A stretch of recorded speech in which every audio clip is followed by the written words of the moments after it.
Estamos grabando. Entonces, esta es la segunda clase de estimación de parámetros. En la primera clase ya vimos lo que era la estimación de parámetros.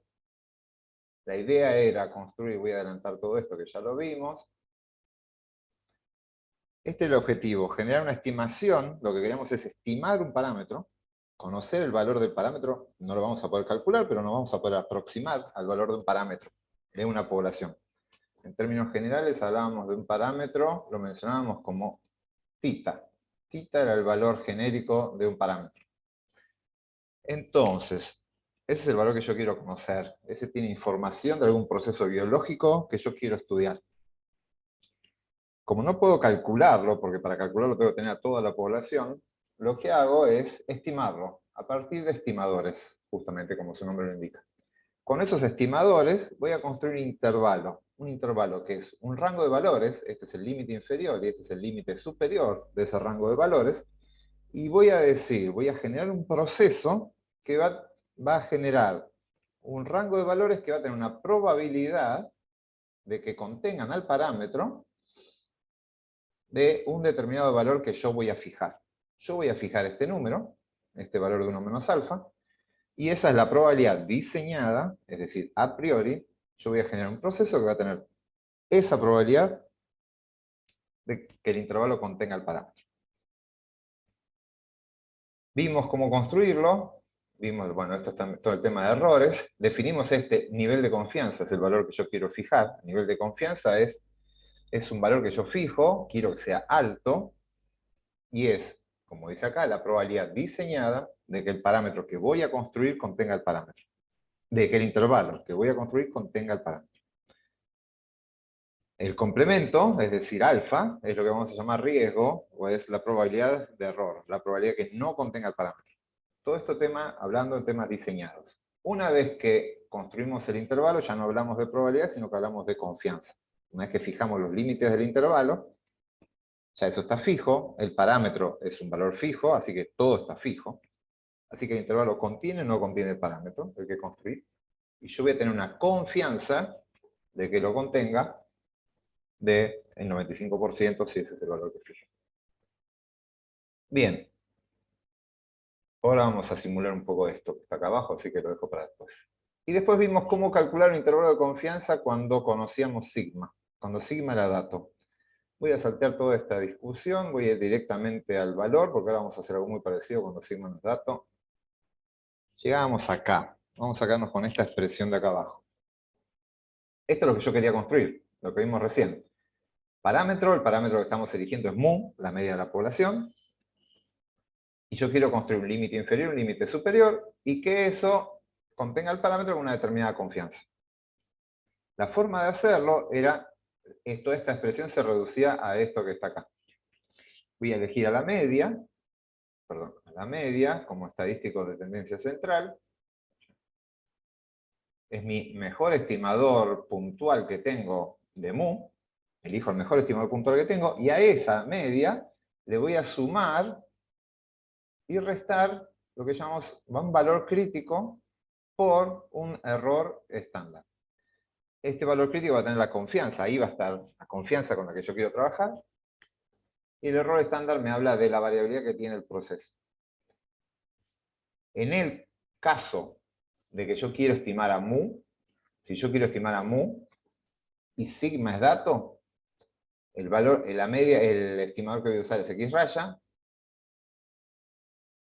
el valor crítico que voy a usar va a salir de la tabla de z, de una distribución normal estándar. Acá va alfa, la mitad de alfa,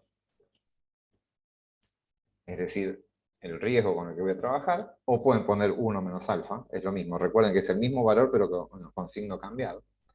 Y el error estándar, cuando sigma es dato, es sigma sobre la raíz de n. Esto es lo que está marcado acá. Esa es la formulita. Entonces, ¿yo cómo construyo los límites?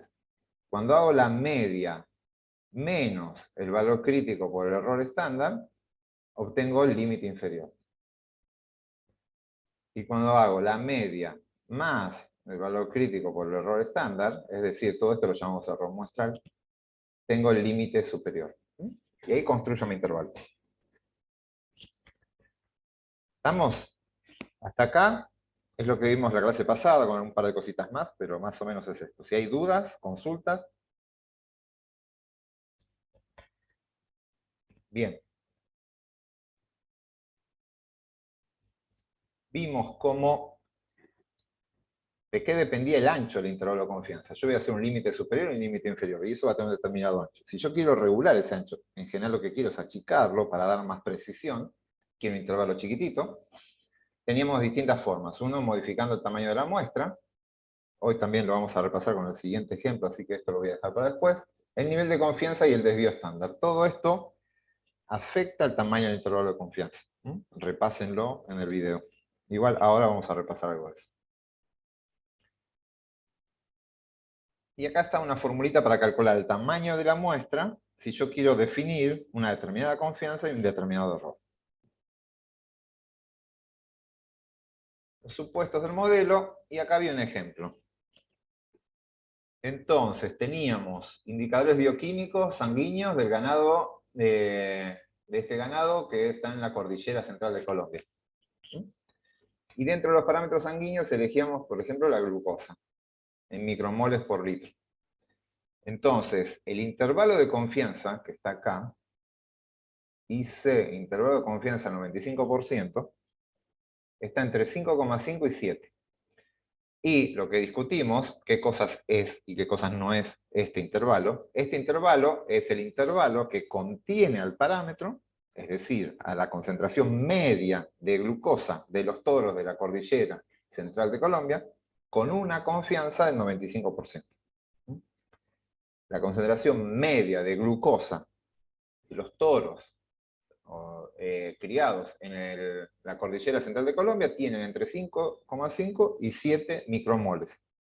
¿Seguro? No, con una confianza del 95%, es decir, un riesgo del 5%. Esa es la información que se le da ahí, que es un montón, es un montón. Esto es una herramienta que se usa, la van a usar, van a encontrar papers donde lo usen, es muy, muy utilizado esto, porque dar una estimación de un parámetro es algo muy útil, o sea, es algo que uno desea hacer cuando está haciendo investigación. Bien. Y hasta acá habíamos llegado. Planteé esta situación, ahora vamos a desarrollar con más calma. El ejemplo anterior, sigma era dato. Sigma es el parámetro de dispersión de mis datos, de mi variable, pero de la población. Es un parámetro. Por lo tanto, lo que estoy tratando de hacer es construir un intervalo de confianza para predecir o para estimar el valor de mu, pero tengo que conocer sigma. Y eso es muy raro, porque para conocer sigma se calcula a partir de mu, así que sería una situación muy extraña. Didácticamente es útil, pero en la práctica es muy, muy raro que se use. Lo más habitual es esto, que sigma no es dato. Esto ya no existe, no es dato. Si sigma no es dato, ¿dónde va a surgir el problema? El problema va a surgir cuando yo quiero estandarizar. Nosotros habíamos arrancado la deducción del intervalo de confianza, partíamos de una distribución normal estándar. Una distribución normal estándar que tiene media 0 y tiene un determinado, un sigma, un desvío de 1. Y después lo que hacíamos era desestandarizar esa distribución y llevarla a cualquier otra distribución. Bien, acá cuando querramos hacer eso, al no tener sigma vamos a tener un problema.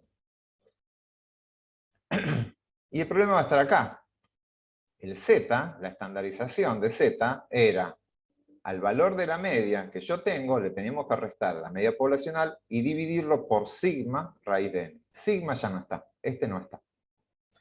Entonces, la estandarización, y en realidad lo que nos interesa a nosotros es la desestandarización, que es lo que hacemos, pero parte de acá.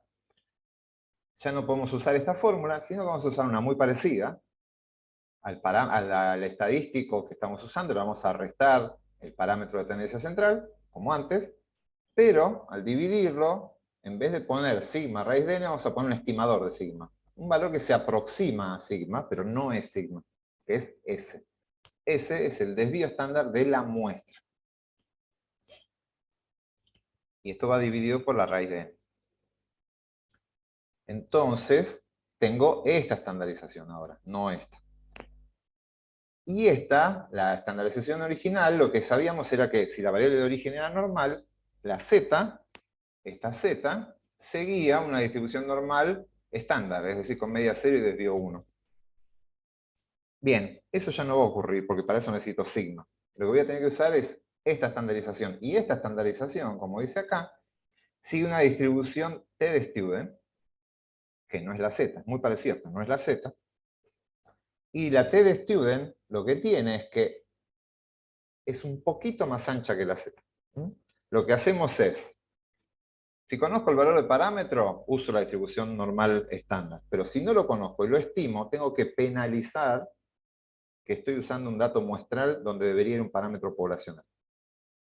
¿Y esa penalización cómo se hace? Trabajo con una distribución un poquito más ancha, y la distribución al ser un poquito más ancha va a generar valores críticos más alejados del cero, o sea, más grandes, y eso se va a convertir en intervalos de confianza más anchos. Ensanchando el intervalo de confianza, lo que hago es bajar las chances de que el parámetro no contenga, perdón, que el parámetro no caiga ahí adentro. Entonces, una forma de, bueno, de ser más conservador. Te doy un intervalo de confianza un poquito más grande. ¿Por qué? Porque no conozco todo lo que necesito. Por ejemplo, el signo. Bien, el tema es, ¿qué tanto más ancha hago esa distribución? Y eso va a depender de qué tanta confianza le tengo a este valor, a S. Este es un estimador. Y hay estimadores buenos y estimadores no tan buenos. Hay algunos que son más confiables que otros. ¿De qué depende qué tan confiable sea el valor de S? Y del tamaño de la muestra. Si estoy estimando a S con una muestra muy chiquitita, con muy pocos datos, no le voy a creer mucho ese valor. Puede ser que me haya dado muy distinto al valor de sigma, simplemente porque tomé pocos datos. Entonces le voy a tener poca confianza y voy a tratar de hacer ahí una distribución T mucho más ancha. En cambio, si tengo muchos datos, ese valor de S va a ser muy parecido al valor de sigma. Por lo menos voy a tener bastante certeza, bastante confianza de eso. Entonces me puedo jugar y hacer una distribución T un poquito más chiquita. No tengo que penalizar tanto. ¿Eso cómo se logra? Entonces, la distribución T en realidad es una familia de distribuciones cuya forma depende de la cantidad de datos con la que trabajamos. Y como siempre, no importa la cantidad de datos, sino la cantidad de datos que aportan información novedosa. Los datos independientes, que siempre en esta distribución son n-1, que es lo que habíamos llamado grados de libertad. Entonces, vamos a trabajar con una distribución que me permite a mí trabajar con un estimador de sigma, S, pero tiene un costo que va a ensanchar la distribución. Y ese costo va a cambiar dependiendo del tamaño de la muestra. Y vamos a ver cómo cambia. Acá tenemos la distribución T de Student. Esta es la distribución T. Esto creo que se los comenté. Sí, cuando lo vimos antes, pero lo repito. Se llama Student, le quedó el nombre de Student porque el verdadero autor, el que diseñó, el que describió esta función, la función de densidad de esta distribución, estaba trabajando para otra empresa, creo que para una cervecera, entonces no podía publicar con su verdadero nombre y usaba de seudónimo Student. Y bueno, tal es así que le quedó la T de Student y nadie se acuerda el nombre del verdadero autor. Ni yo en este momento me lo acuerdo, podría buscarlo, pero se conoce como la T de Student. Pero bueno, era su seudónimo. Entonces, ¿qué hace esta distribución? Tiene la misma forma que la normal, unimodal, simétrica, centrada en cero. Muy, muy parecida a la normal estándar, pero es un poquito más ancha. Si estoy trabajando con pocos datos, esto que está acá es una T con 1 grado de libertad. Una T de 1 quiere decir que tengo 1 grado de libertad. Entonces estoy calculando medias con 2 datos. Estoy trabajando con muestras de tamaño 2. Acuérdense, los grados de libertad son n-1. Así que si trabajo con 2 datos, a ver, perdón, que alguien está escribiendo en el chat. ¿No vieron esta diapo en el... Ahí están preguntando si esta diapo no está en el PowerPoint, perdón, el PDF. Si no está en este PDF, está en el anterior, porque esto yo pensaba darlo en la clase pasada, pero no tuvimos tiempo. En la anterior. Busquen en la diapo de la clase 7. Ujú, ahí. Ah, muchas gracias. Bien, así ya lo tienen. Em, pero pensé que estaba también acá, lo había repetido. Bueno, si no subo después actualizado este archivo, porque además ahora le agregué un par de cositas.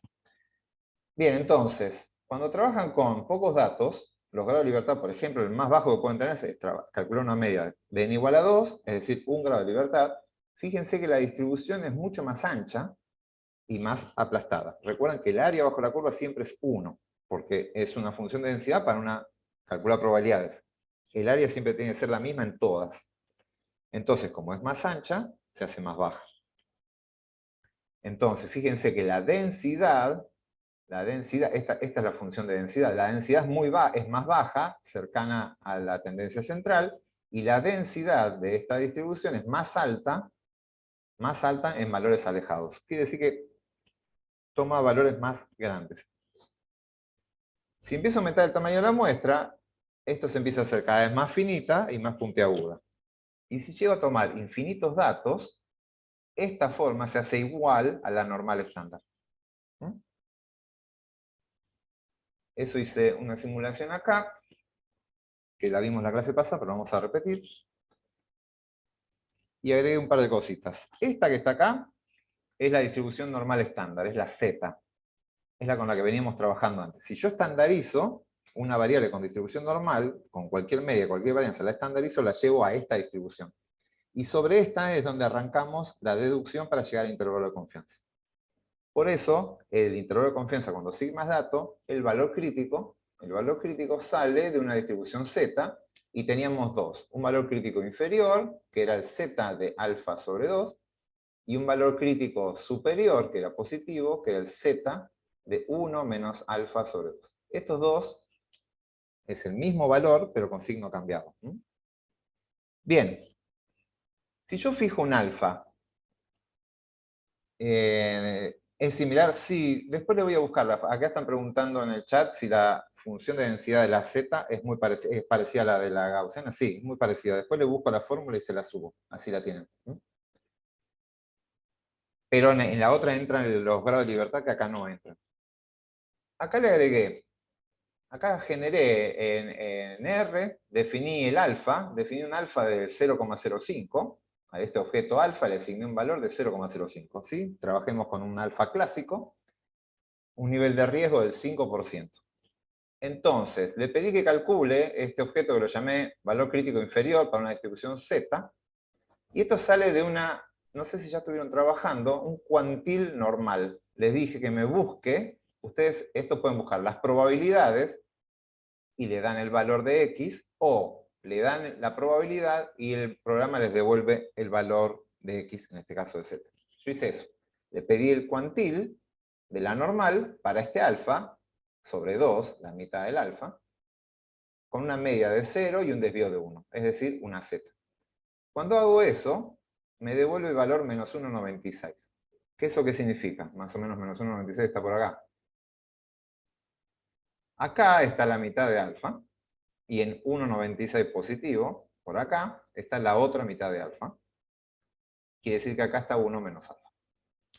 Y ahí podría tener yo mi intervalo de confianza, arrancar con esto, a construir un intervalo de confianza. Desestandarizábamos esto y llegamos a un intervalo cualquiera. Estos son los valores que obtenemos si trabajamos con una normal estándar, es decir, sigma es dato. Ahora, ¿qué pasa si sigma no es dato? Voy a borrar aunque sea esto para no manchar tanto, pero voy a dejar esas viñetas ahí. Si sigma no es dato, tengo que pasar una distribución normal, una distribución t-student. Y esa t-student va a depender de con cuántos datos estoy trabajando. Pero miren lo que pasa. Si trabajo con una distribución normal, una distribución t con un grado de libertad, es decir, con dos datos, esto es mucho más ancho. Acá, donde yo tengo el 1,96, fíjense por acá, se acumula mucho más del alfa sobre 2. Mucho más de alfa sobre 2. De hecho, puedo ver cuánto más. Si yo ahora le pido que me calcule el cuantil de una distribución T de student con alfa sobre 2, mantengo el mismo alfa. Y grados de libertad sacados de acá, fíjense lo que puse. Definí n igual a 2. Los grados de libertad es n menos 1. Entonces acá me está poniendo un 1. Hizo 2 menos 1. El valor crítico que me da es 12,71 negativo. Es decir, se me va hasta el gráfico. Recién por acá, en menos 12,71, acumulo, esta distribución acumula la mitad de alfa. Bien, bien grande, bien allá. Es muchísimo más ancha. No se ve acá, gráficamente no parece tanto, pero el efecto es mucho. Si ustedes quieren hacer un intervalo de confianza con una media construida con dos datos, el valor crítico por el cual van a tener que multiplicar su error estándar es de 12,71. Eso va a generar un intervalo de confianza gigantesco. Ustedes van a calcular su error estándar y lo tienen que multiplicar por 12. No hay chance de que dé un intervalo de confianza razonable. Fíjense que acá lo tienen que multiplicar por un valor cercano a 2. Cuando trabajan con la normal, estándar. Acá se le fue a 12. ¿Qué pasa si en vez de trabajar con 2 datos, trabajo con 5 datos? Con 6 datos, perdón. Y genero una normal, una T de student con 5 grados de libertad. La forma es un poquito más finita y más alta en el centro, y se va aproximando un poquito más a la negra que está ahí, que es la distribución Z. ¿A dónde cae el valor crítico en esta distribución? En la roja ahora. Si trabajé con 6 datos, perdón. Bueno, le pido lo mismo, le puse un n de 6, volví a correr todo esto y me devuelve un valor crítico de 2,57. Ya es un valor bastante más razonable. Recuerden, estábamos en 1,96 con la normal estándar, es la línea negra. Con la línea azul nos fuimos a 12,71. Y acá estamos en 2,6 casi. Si esto está a 3, más o menos será por acá.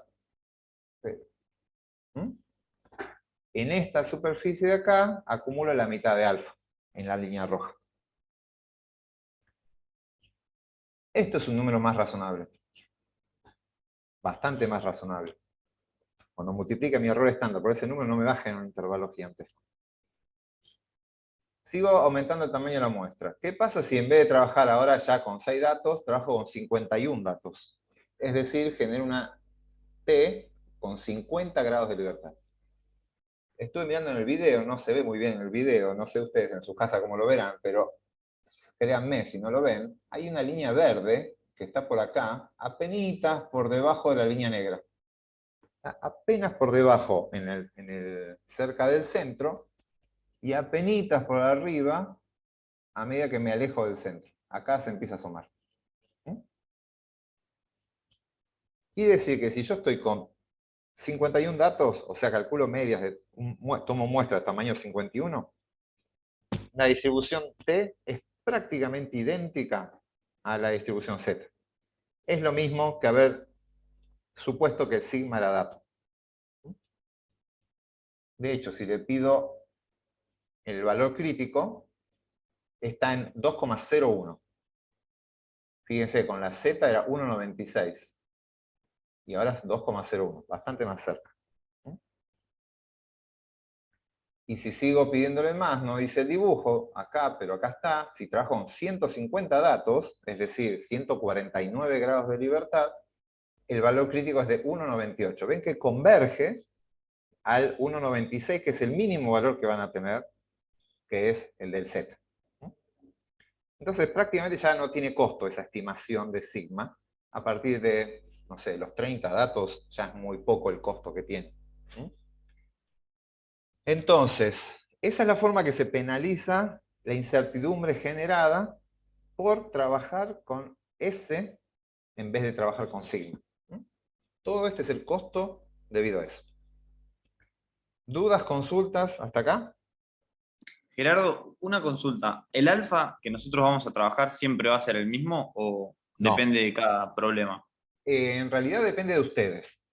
Como acá ustedes todavía no toman decisiones, los ejercicios ya están hechos, nosotros le vamos a ir, para que practiquen, cambiándole el alfa. Así que tiene que estar en el enunciado el valor del sigma.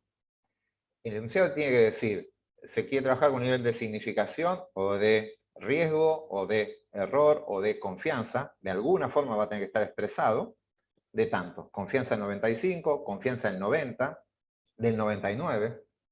Pero eso en general se lo damos para que practiquen. Cuando ustedes trabajen, es raro que alguien se juegue a poner un valor distinto del 5% de alfa, o sea, de una confianza del 95%. Hay pocos que salen de esos valores. Lo estándar es como que los investigadores se enamoraron del 5%, les resulta un riesgo suficientemente bajo, o sea, la confianza del 95% es un valor suficientemente alto, y sin embargo genera intervalos razonables, no se va. Y como la gente que no maneja mucho estadística prefiere repetir lo que hicieron otros, que uno cree que saben más de estadística que uno, entonces se repite y se repite y se repite, y todo el mundo hace exactamente lo mismo.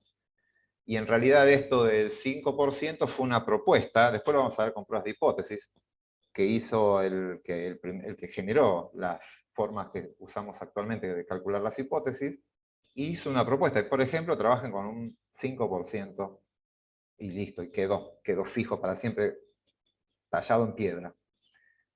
Pero no están Gracias. obligados, ¿eh? No están obligados para nada. Para la práctica, busquen el enunciado. Si no dice nada el enunciado, toman la decisión ustedes. Y obviamente les recomiendo que tomen la decisión conservadora, que es trabajar con un 5%. Profe, una pregunta. Cuando decís valor crítico, ¿a qué te referís exactamente? Acuérdense la formulita. Yo tengo que hacer un intervalo de confianza. El intervalo de confianza es, agarro la media y le voy a sumar y restar un valor crítico por un error estándar. Esa es la formulita. Este valor crítico puede salir de una distribución Z si conozco sigma, y va a salir de una distribución T si no conozco sigma. Este es el valor crítico si conozco sigma, y toda esta línea, estos son los posibles valores críticos si no conozco sigma, o sea, si tengo que usar la distribución T. Y estos cambian según el n. Si trabajo con dos datos, este es el valor crítico, con 6, con 51, con 150. Pero es el valor que va a venir acá. Ahora les voy a repasar la fórmula que usamos recién. Ese es Ok, el valor crítico. gracias. Entonces, en resumen, si yo quiero hacer un intervalo de confianza para estimar mu, quiero estimar mu y no conozco a sigma, lo que tengo que usar es el mejor estimador de mu que hay. El mejor estimador de mu que hay, si se cumplen algunos supuestos que vamos a ver ahora, es X raya. X raya es el mejor estimador de mu. Y se sabe que las medias de todas las X rayas, es decir, la esperanza de X raya es mu. Quiere decir que es un estimador sesgado, mu. X raya es un estimador sesgado de mu. Así que ese va a ser nuestro estimador. Lo vamos a usar como estimador. Lo otro que tengo que saber es cuál es el desvío estándar de ese estimador, o sea, el error estándar. Entonces, el desvío estándar de X raya, acá dice ES, es una traducción vieja. ES es lo mismo que EE, error estándar. A veces aparece como ES como error estándar, cuando antes no estaba, estándar no estaba aceptado, entonces se dejaba como en inglés. Pero bueno, ES o EE es lo mismo. El desvío estándar de X raya, el desvío estándar de un estimador, es el error estándar, que es S sobre la raíz de n. Ese es el error estándar que voy a usar. Y después, si el tamaño de la muestra es suficientemente grande para aplicar el teorema central del límite, o mis datos de origen siguen una distribución normal, si eso ocurre, la distribución de X raya cuando la estandarice es una T de student. Y esta es la estandarización que vamos a usar para llegar a esa T de student. La X raya menos la media sobre S raíz de n. Podemos estandarizar usando esto. Si hacemos eso, llegamos a esta expresión que está acá. Perdón, no esta es la anterior. Cuando sigma era dato, repasen el video anterior, cuando sigma era dato llegábamos a esta expresión.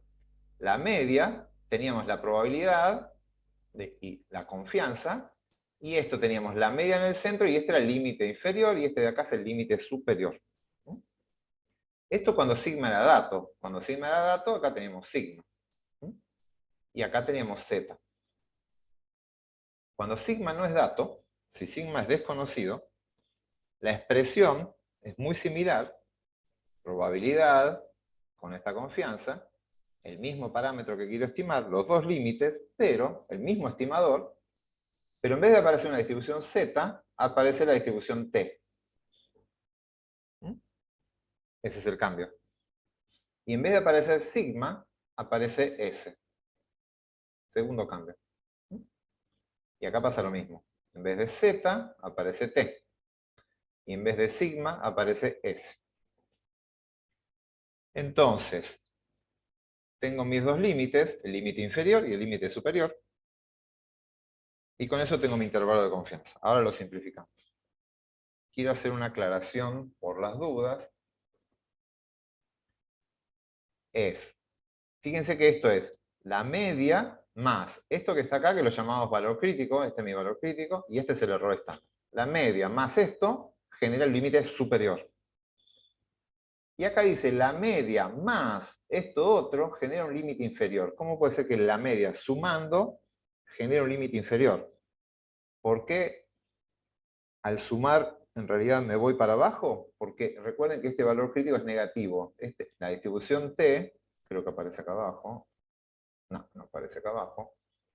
La distribución t, acuérdense, es unimodal y simétrica con respecto a 0. Es una distribución que tiene esta forma, la t. Así que voy a tener un valor crítico negativo y un valor crítico positivo. Entonces, cuando a la media le sumo el valor crítico positivo, suma. Y acá es la media sumándole el valor crítico negativo, que es este de acá. Le sumo un valor negativo, eso resta. Entonces, eso genera un valor más chiquito. Entonces, eso lo puedo resumir en esto. A la media le sumo y le resto un valor crítico, cualquiera de los dos, recuerden que es el mismo con signo cambiado.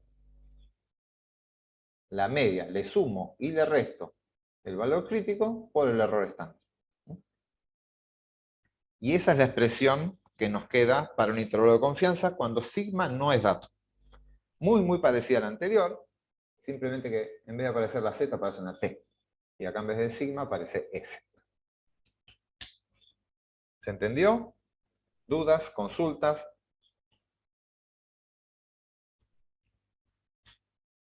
Esta herramienta sí es utilizada. Donde van a encontrar esto va a ser, de hecho, el del ganado que estaba antes, no lo hicieron con la sigma como dato, sino que salió con esta formulita, ¿sí?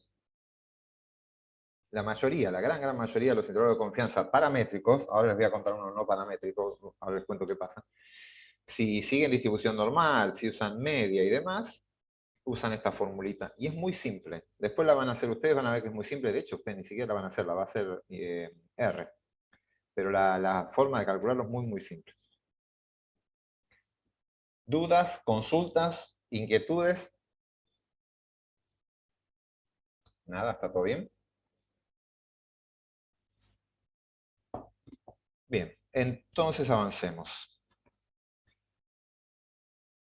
Con el intervalo anterior les comenté cómo mejorar la precisión de la estimación, que era cuando sigma era dato. Acá, de vuelta, voy a comentarles cómo mejorar la precisión cuando sigma no es dato, y hay un pequeño cambio con respecto al anterior.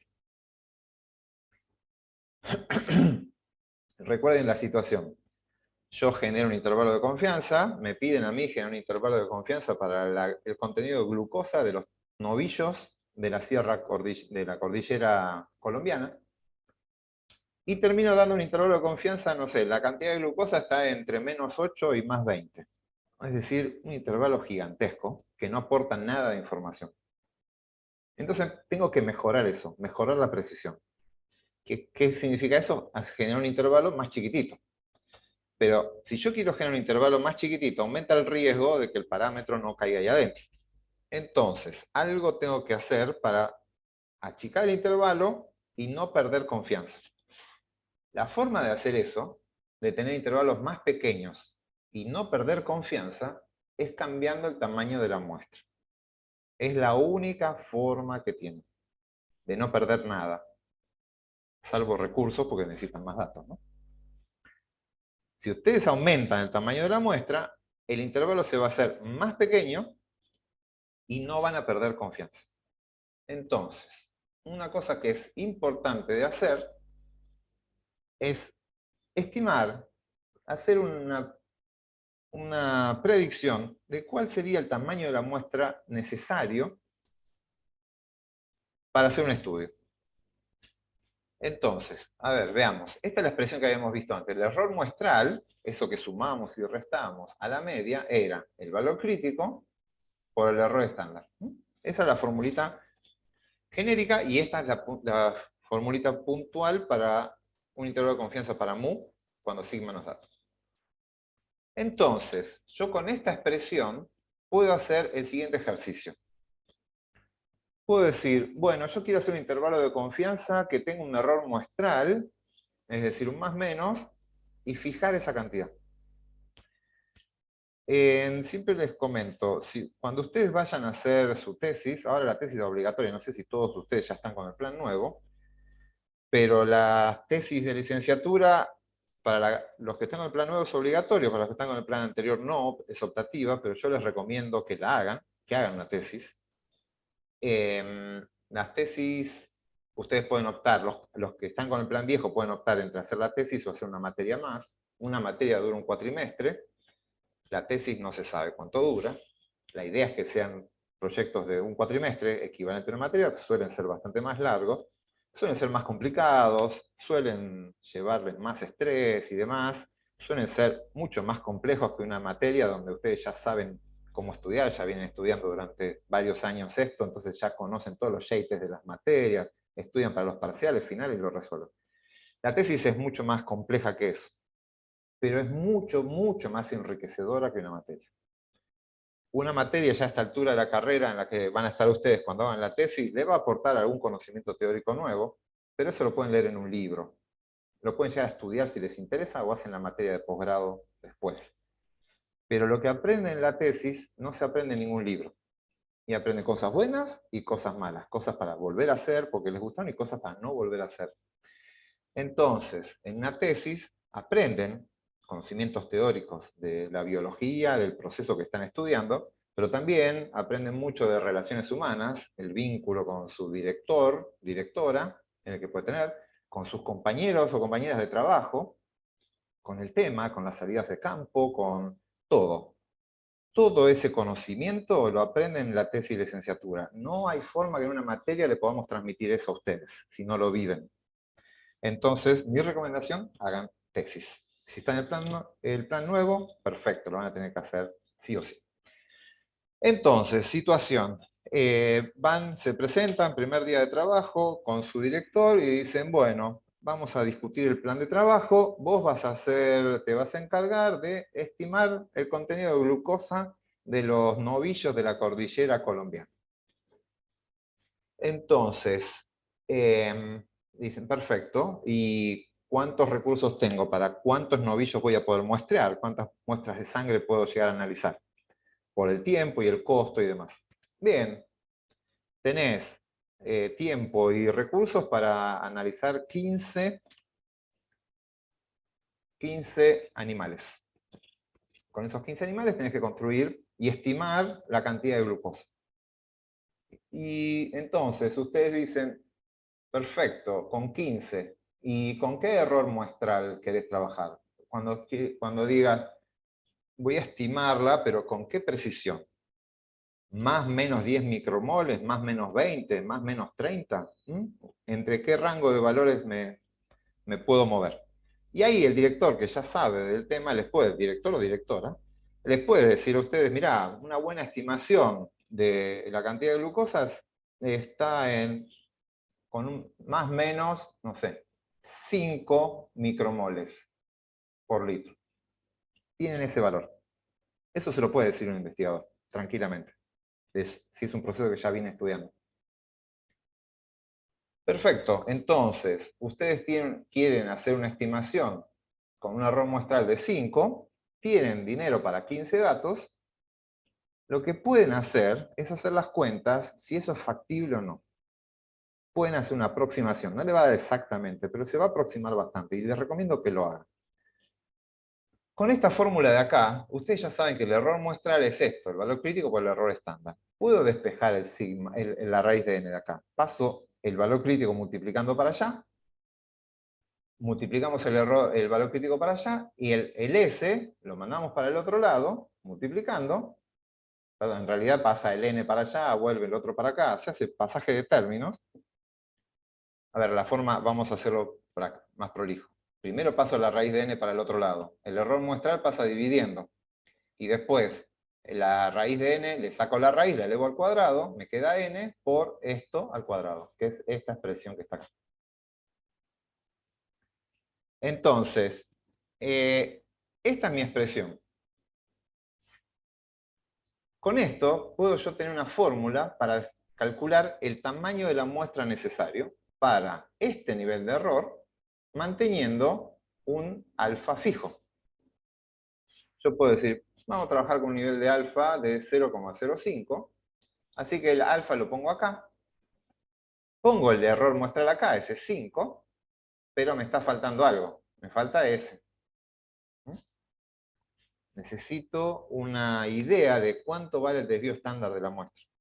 De alguna forma tengo que saberlo. Bien, eso, la única alternativa es ir al campo y agarrar las vacas y hacer todo, pero ya cuando hicieron eso ya es tarde, no pueden diseñar nada.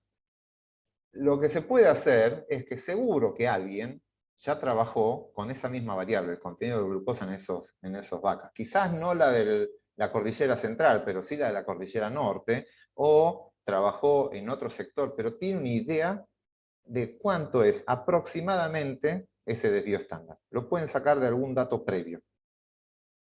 Y de última, si esto es un rango de valores, prueban, hacen escenarios. Si el S fuera de tanto, voy a necesitar tanto N. Si el S fuera tanto otro, voy a necesitar tanto N. Entonces, ¿qué es lo que lograrían con esto? Con esto ustedes ponen un determinado desvío estándar que de algún lugar lo tienen que conseguir. El error muestra que se lo dijo su directora, el nivel de significación con el que quieren trabajar, y con esta formulita les va a calcular un N. Les va a decir, bien, para ese nivel de confianza con el que querés trabajar, y con ese error con el que querés, error muestral con el que querés trabajar, necesitas 200 datos. Si les llega a pasar eso, hacen todo este trabajo y les da 200. Ahora les voy a hacer un comentario de esto, hay que iterar un poco, este no va a ser el resultado final, pero ahora vamos para ahí. Pero si ustedes cuando hacen el cálculo del tamaño de la muestra le da 200 y sus recursos son para 15, ni siquiera intenten hacer el trabajo. ¿Por qué? Porque lo que les dice esto, que si todo funciona como estamos hablando, con este error muestral, y si esta estimación es buena, ustedes para mantener ese nivel de error muestral, ese tamaño de intervalo de confianza, necesitan 200 datos. Si trabajan con 15, el intervalo que van a hacer va a ser muchísimo más grande. Va a ser muchísimo más grande.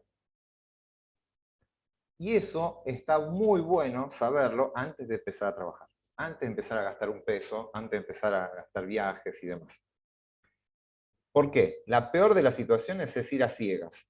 Es como que no saben nada. Tienen plata para 15, hacen los 15. Hacen todo el trabajo y cuando le van a dar el informe a su director o a los jurados de la tesis, lo dicen, miren, el contenido de glucosa está entre menos 80 y más 200. No. ¿Por qué? Y porque tengo pocos datos. 15 era tan variable, esto era muy, muy variable, que con esa cantidad de datos, nada, me quedo así. O sea, hicieron todo un gasto de recursos, de tiempo de ustedes, para llegar a un intervalo de confianza que no aporta información nueva al sistema. No cambia el conocimiento que tiene el mundo sobre el proceso que ustedes están estudiando. Así que recomendación, hagan este esfuerzo. Bien, ahora vamos a hacer el esfuerzo completo. Vamos a suponer que tienen todos los datos y les quiero contar que acá hay un pequeño problemita, que es el siguiente. Voy a borrar esto y voy a empezar de vuelta.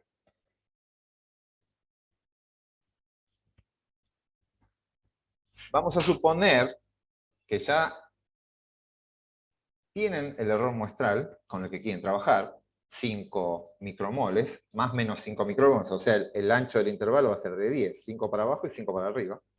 Van a trabajar un intervalo de confianza de tamaño 10. Ya definieron el alfa, 5%, y tienen una buena estimación de ese. La consiguieron. Ahora, cuando quieren hacer las cuentitas para calcular el n, tienen que ir a una tabla de distribución t. Cuando le piden al R, decime cuál es el valor de t, ese valor crítico sale en una distribución t de student, ¿sí? Recuerden esto. Tienen una distribución t de student, y ustedes van a tener que buscar los dos valores críticos. El que deja la mitad de alfa k y el que deja la mitad de alfa k. Ustedes quieren saber cuánto vale este valor. ¿Cuál es este numerito? Es el que van a poner ahí.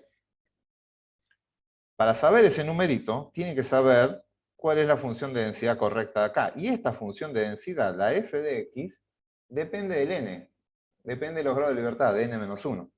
Entonces, si acá trabajan con 10 datos, la forma es de una determinada manera y el valor crítico es un valor. Pero si trabajan con 50 datos, es otro valor. Entonces, aparece el n acá. Entonces, para responder cuánto vale n, necesitan saber n. Esto no tiene buen destino, ¿sí? Para dar una respuesta, me tienen que dar el resultado. Entonces, ¿cómo vamos a proceder? Cuando quieran calcular el valor de n, lo que van a arrancar es poniendo acá un valor cualquiera. Arranquen con cualquier valor. Bueno, yo tengo que calcular cuánto vale n. Voy a suponer que tengo 10 datos nada más. Plata para 10 vacas. Calculo el valor crítico con una t con 9 grados de libertad. Calculo este valor. Lo sacan, el R se lo va a dar. Y lo ponen acá. Lo multiplican por el S, que ya lo tienen, lo dividen por el error muestral, que ya lo tienen, lo elevan al cuadrado. Resulta que les dio cualquier cosa, no les dio 10, les dio 50. El n lo calcula y le da 50. Dicen, pará, yo puse 10 acá y me dice que tengo que usar 50. Así que tengo un problema. Entonces vuelvo a empezar, pero acá pongo 50. Empiezo de vuelta. Entonces pongo 50, me quedan 49 grados de libertad, lo multiplico por el S, lo divido el error muestral y hago esto. Como de 10 pasé a 50, el t que le voy a dar va a ser más chico. Entonces, esto no me va a dar 50 resultados, me va a dar 45. Es otro número. Entonces, vuelvo a hacer el trabajo, vuelvo a iterar. Ahora pongo acá 45. Pongo 45, este es un valor un poquito más grande, esto sube, va a subir a 47. Pongo 47 acá y van a ver que llega un punto en donde el valor que yo pongo acá es el mismo que me ofrece. Pongo 47 y me ofrece 47. Quiere decir que ya el ciclo se cerró. Entonces, moraleja, arranco desde cualquier punto, con cualquier valor crítico. El modelo me propone otro valor, lo pongo como valor crítico, para el valor crítico, me lo cambia, vuelvo a ponerlo, me lo cambia, y esto es como una espiral. Arranco muy lejos, pero cada vez me voy acercando y rápidamente converge y va a coincidir el valor que pongan acá con el que propone el modelo. Cuando eso coincide, encontraron el tamaño de muestra que estaban buscando. ¿Quedó claro? Perdón, estoy viendo ahí en el chat Lola que dice, perdón, un poco más tarde, si tuviéramos que dar una definición del valor crítico. Sí, este valor crítico es un valor de una distribución de probabilidades que me permite a mí, es el que me fija el nivel de confianza con el que voy a trabajar.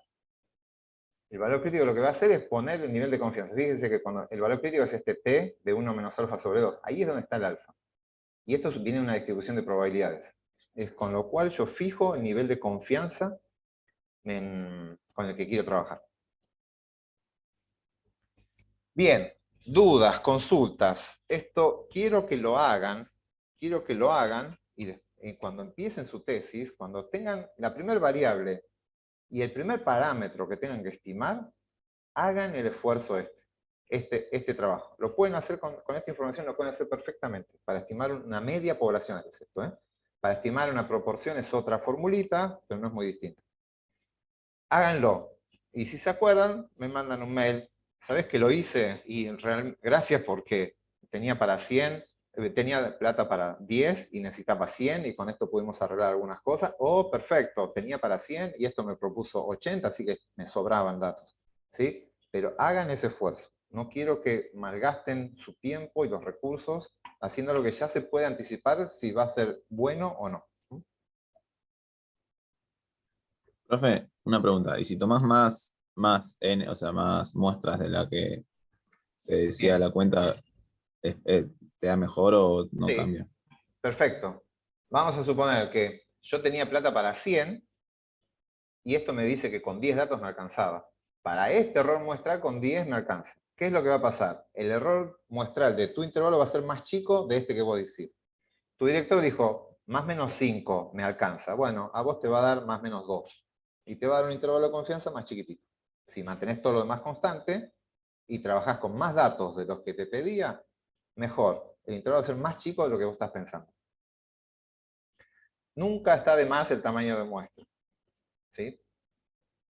Siempre en estadística, cuanto más datos tienen, todas las estimaciones son mucho mejores. Bien, consultas, dudas de esto, ¿se entendió? Apliquen esto. Segundo punto. Bueno, esto es lo que les comenté recién. Como el n está en ambos lados de la ecuación, debemos usar un método iterativo para calcular tamaño muestral. Lo van a hacer en el TP, creo que se hace, y van a llegar. Después, ¿qué otras cosas pueden afectar el tamaño de la muestra? Los mismos que vimos en la clase pasada, repasen el video, pero el nivel de confianza también afecta al tamaño de la muestra, al intervalo de confianza. Ahora lo vamos a ver en la simulación, pero si yo estoy trabajando con una confianza, quiero una confianza alta. Vamos a suponer, quiero hacer un intervalo de confianza del 100% de confianza. 100% de confianza. No quiero ninguna chance de que no esté el parámetro dentro de ese intervalo. Yo lo puedo hacer, tranquilamente lo puedo hacer. Les digo, el intervalo de confianza para el nivel de glucosa de los novillos está entre menos infinito y más infinito. Ese es el intervalo de 100% de confianza. Apenas achiquen ese rango de valores, la confianza empieza a achicarse.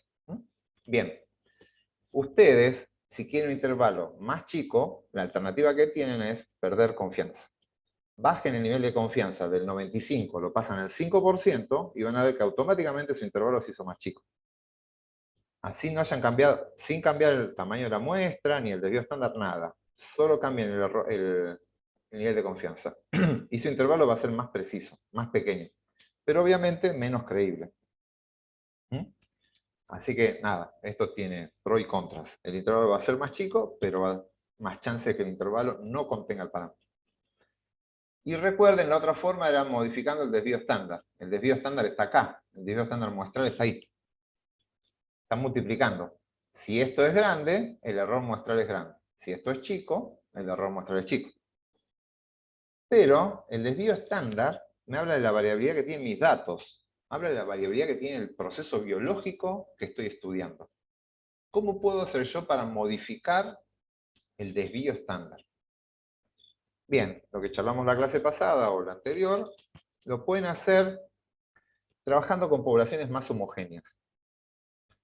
Si están trabajando con la glucosa en las vacas, y tienen vacas machos, y tienen toros, y tienen novillos, y tienen adultos, y tienen una gran variedad, y animales alimentados a pastura, y otros con feedlot, con granos, eso modifica el nivel de glucosa muchísimo y van a tener un desvío estándar de esa población gigantesco. Cuando quieren estimar el contenido de glucosa, iban a necesitar un montón de datos o les va a generar un intervalo de confianza enorme. Bueno, si quieren tener más precisión, trabaje con una población más homogénea. ¿Cómo sería? Vamos a trabajar solo con hembras mayores a 2 años. Eso va a hacer que todos los individuos sean más parecidos, el nivel de glucosa va a ser más similar y el desvío estándar de ese grupo va a ser más chiquito. Entonces el intervalo de confianza va a ser más pequeño. Todo muy lindo, pero siempre recuerden que el alcance del estudio va a ser menor. Ese intervalo es la cantidad de glucosa de las hembras mayores a 1 año y medio. No sirve para el resto. ¿Estamos? Esto lo charlamos la vez pasada, por eso lo paso rápido. Bien. Y llegamos al punto de los supuestos.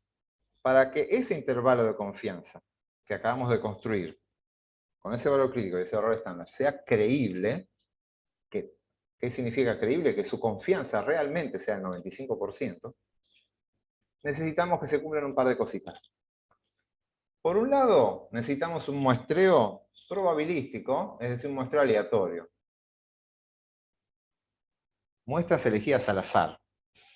Que las vacas que estoy eligiendo para calcular el nivel de glucosa no estén emparentadas, no se hayan criado juntas, no hayan comido lo mismo, o sea, que muestren la verdadera variabilidad que tiene el proceso que ustedes están estudiando. Que refleje la variabilidad del proceso. Es decir, que dé información independiente. Después, un segundo punto, que en la mayoría no va a tener problemas con esto, pero hay que mencionarlo, que el tamaño de la muestra tiene que ser no demasiado grande con respecto al tamaño de la población. Si la población es chiquita, usted va a tener que trabajar con una muestra chiquita, es decir, hasta el 5% del tamaño de la población. El tamaño de la muestra sobre el tamaño de la población tiene que ser hasta un 5%. Pregunta, Gerardo. Sí, ¿Cómo estimaríamos, por ejemplo, el número de la población total? no lo sabes, Eso, no hay forma. Por eso vos a lo sumo tenés una población estimada. Hay lugares donde sí, o sea, si vos estás muestreando un campo y vas a tirar parcelas, y tu campo es de 10 hectáreas y cada una de tus parcelas mide 10 por 10, vos podés claro, hacer ahí una sí. estimación de cuántas parcelas totales entrarían y vos tendrías que trabajar con el 5% de eso si no querés hacer un muestreo con reposición. El muestreo con reposición es tiro una parcela, la levanto, tiro otra y que pueda caer en el mismo lugar donde ya estuviste, y nadie hace eso en el campo. Pero debería ser así, pues si no se distorsionan los parámetros con la misma muestra. Entonces, en general uno asume población infinita, que el n grande es infinito, y tomo la muestra que tomo y no me va a afectar. Pero bueno, tenés que saber, porque hay situaciones donde, a ver, ¿dónde estoy viendo que sí ocurre esto? Con los sistemas remotos que toman información remota. Por ejemplo, cuando trabajan con imágenes satelitales, la imagen satelital está formada por millones de píxeles, pero después yo puedo tomar a todos los píxeles de esa imagen. Nadie hace un muestreo de eso, sino que agarra y analiza todo. Y ya la muestra es casi la población. O he visto, por ejemplo, están mostrando lagunas en una determinada zona, en la provincia de Buenos Aires, no sé, y en la provincia de Buenos Aires hay 100 lagunas, y ustedes mostraron 20. No es un muestreo aleatorio pequeño del total de lagunas. Y después lo otro que veo con los datos meteorológicos. Los datos meteorológicos relevan sí, información, muchísima información, y no en forma aleatoria. Entonces tiene un montón de datos, pero no distribuidos en forma aleatoria. Entonces ahí hay veces que son n grandísimos, pero realmente no constituye una verdadera muestra. Bueno, en todos esos casos hay que pensar muy bien cuál es la población, cuál es el tamaño aproximado de esa población y si la muestra no está interfiriendo con eso. Por ejemplo, en casos de especies en peligro de extinción, que hay poblaciones muy reducidas, Sí. o sea, hay que tener bastante cuidado con esto, ¿o no? Sí, porque ahí claramente no vas a tener un muestreo aleatorio, a veces trabajar con un porcentaje muy muy alto de la población, si la muestra es chica. Entonces después hay que hacer ajustes. Cuando estimás el parámetro, en realidad lo que te va a pasar es que vos, si no tenés en cuenta esto, vas a estar sobreestimando el error estándar. No lo vemos en el curso, pero si alguien va a trabajar con eso, no sé, quedan 50 yaguaretés en un lugar y ustedes mostraron 10. Ese 10 van a extrapolar, con la información de esos 10 ustedes van a extrapolar a los 50. Pero el error estándar que tienen, como es un porcentaje mayor del 5% la muestra, el error estándar está sobreestimado. En realidad el error es menor del que ustedes creen. Entonces hay que hacer unos ajustes cuando el tamaño de la muestra no es tan grande. De la población, perdón, cuando el tamaño de la población no está grande. Hay formas de ajustar eso. Porque ahí no tiene sentido liberar a yaguareté y volver a agarrar el mismo. No tiene ningún sentido hacer eso. ¿Sí? Nadie va a hacer muestreo con reposición ahí. Que lo libero y lo vuelvo a agarrar. Ah, me tocó el mismo. Ah, tengo que medirlo. Porque es muestreo con reposición. No, no he visto a nadie que lo haga. Pero lo que se hace es, se sabe, si tenés una estimación del tamaño de la población, se pueden hacer ajustes en los errores estándar. ¿Por qué en ese caso no es mejor que el n sea más grande? No, siempre es mejor que sea más grande, pero de vuelta, el problema es con el error estándar. Van a estar sobreestimándolo si se aproxima mucho al tamaño de la población, porque se están aproximando mucho más de lo que creen al verdadero valor del parámetro. Entonces, lo que hay que hacer son ajustes, ¿no? O trabajar con la población. Como si fuera un censo, ¿verdad? Bien, más adelante si quieren volvemos a charlar de esto. Cuando veamos las herramientas estadísticas más sofisticadas que vamos a ver más hacia el final, ¿qué pasa cuando con estos sistemas de información que tienen mucha información y creen que es una muestra aleatoria y en realidad no es una muestra aleatoria? Pero vamos a dejarlo para más adelante. Bien, y lo otro. La variable con la que están trabajando tiene que ser una distribución normal, la original, no la X raya, la X tiene que ser una distribución normal, o cuando trabajen con un tamaño de muestra suficientemente grande, mayor que 30, ya no les importa esto, porque con cualquier X, X raya va a ser normal. Y fíjense que todo lo que estamos haciendo es para X raya, no para X.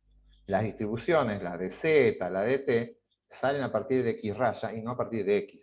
Así que en realidad no me importa tanto la distribución de X, sino la de X raya. Entonces, si la X es normal, con cualquier tamaño de muestra no van a tener problemas. Pero si la de origen no es normal, o no saben qué distribución tiene, van a tener que tener muchos datos, más de 30. Bien, acá hay como para practicar, pero no me voy a detener ahora. Acá hay unos datos, volvemos a un paper que ya les mostré antes, de diabetes, datos de diabetes en una provincia en España, y acá está el grupo de diabéticos, hay 15 varones, 16 mujeres, y por ejemplo, vamos a agarrar acá, acá pide que la presión arterial sistólica, que es esta. Acá lo que tienen ustedes es la media, más o menos desvío estándar. La media de estos 15 es de 148,6, y el desvío estándar es de 24. Vamos a hacer un ejemplo. Estime con una confianza del 95% la presión arterial sistólica de diabéticos varones y mujeres. Si me dice estime la presión arterial sistólica de los diabéticos, me está pidiendo que estime la media, ¿sí? Me está pidiendo que estime mu. Lo que tengo que estimar es mu. Así que lo que me está pidiendo, la palabra clave es estime, estimar. Esto se asocia con un intervalo de confianza. Estimar es construir un intervalo de confianza del 95%. Para mu. Bien, yo tengo que hacer ese intervalo para mu. Esto es de TP. Me voy a adelantar y voy a spoilear el TP, pero lo vamos a hacer a mano, después el TP lo hacen con R. Necesito hacer un intervalo de confianza para mu. Les conté dos opciones. Sigma es dato y sigma no dato. ¿Qué me dicen? ¿Es dato o no es dato? Sigma, en este caso. ¿En algún lugar encuentran un valor de sigma? No, acá tenemos X raya, ¿no? X raya lo tenemos y de vuelta no hay ningún dato poblacional. Nadie me dice en la población de mujeres o de varones la varianza es de tanto. No lo dice en ningún lado. Por lo tanto, sigma no es dato. Esta es la situación. Entonces, la forma general es X raya más menos un valor crítico por un error estándar. ¿Sí? Esa es la formulita que usamos siempre. X raya la tengo acá. Vamos a hacer de los varones. Es 148,6 más menos un valor crítico y un error estándar. ¿De dónde sale el valor crítico? Cuando sigma no es dato, el valor crítico es un valor de t con n menos 1 grados de libertad, y acá va 1 menos alfa sobre 2. N menos 1 grados de libertad, en este caso, ¿cuánto es? N es 15, así que estoy hablando de una distribución T de Student con 14 grados de libertad, y 1 menos alfa sobre 2, si me piden que la confianza es 95%, alfa es de 0,05. Por lo tanto es 1 menos 0,05 sobre 2. Esto Si lo resumo es 0,975. Voy a hacer el dibujito acá, por las dudas. Acá está un 0, esta es la distribución T. Yo tengo dos valores críticos. Yo el que puse acá esta es una distribución T con 14 grados de libertad. Acumula, acá deja la mitad de alfa, acá la mitad de alfa, y acá 1 menos alfa. Este de acá es un valor de T que acumula todo esto. ¿Y esto qué es? 1 menos esto. Así que ese acumula 1 menos alfa sobre 2. Y este de acá acumula alfa sobre 2. Este es un valor de T que acumula alfa sobre 2. Bien, hay que ir a buscarlo en una tabla. Esperen que ahora lo busco yo en R y les paso el dato. Entonces, este sale de una tabla. Este valor crítico sale. Esto es un T con 14 grados de libertad. Y el error estándar, perdón, por. Este es un por.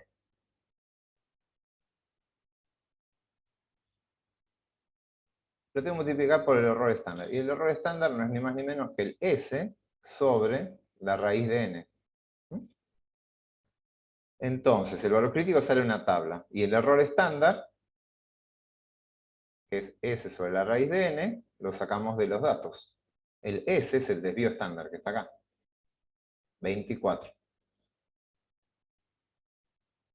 Sobre la raíz de 15. Entonces, ¿quién me va haciendo esta cuenta? ¿Cuánto es la raíz? 24 sobre la raíz de 15, van haciendo esto y yo voy a buscar ahora en R cuánto sale lo otro. Me dijimos 14.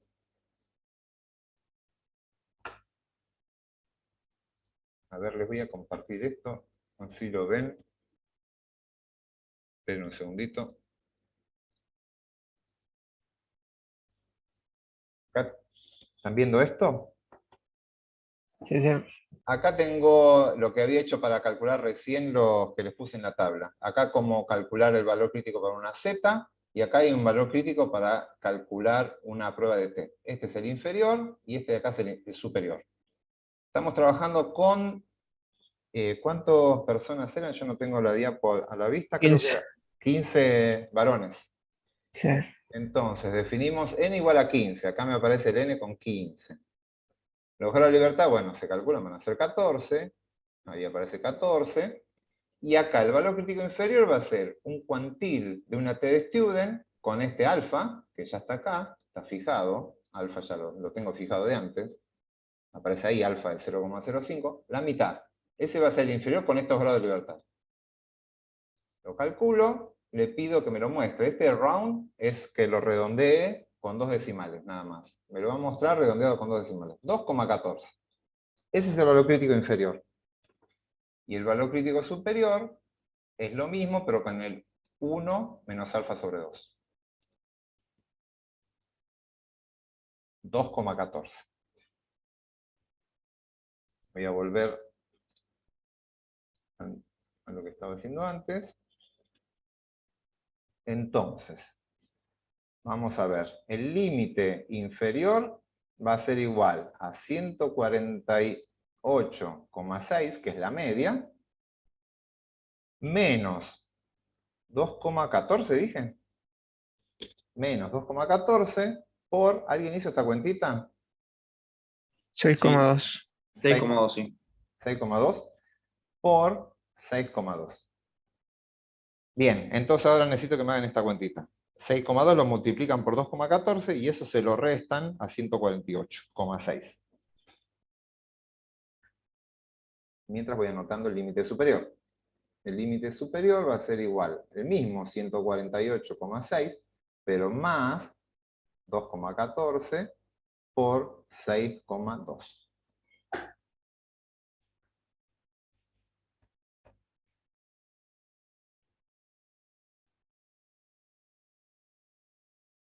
Ahí en el chat, perdón que no estoy viendo. El límite inferior, 135,3. Perfecto. y el límite superior.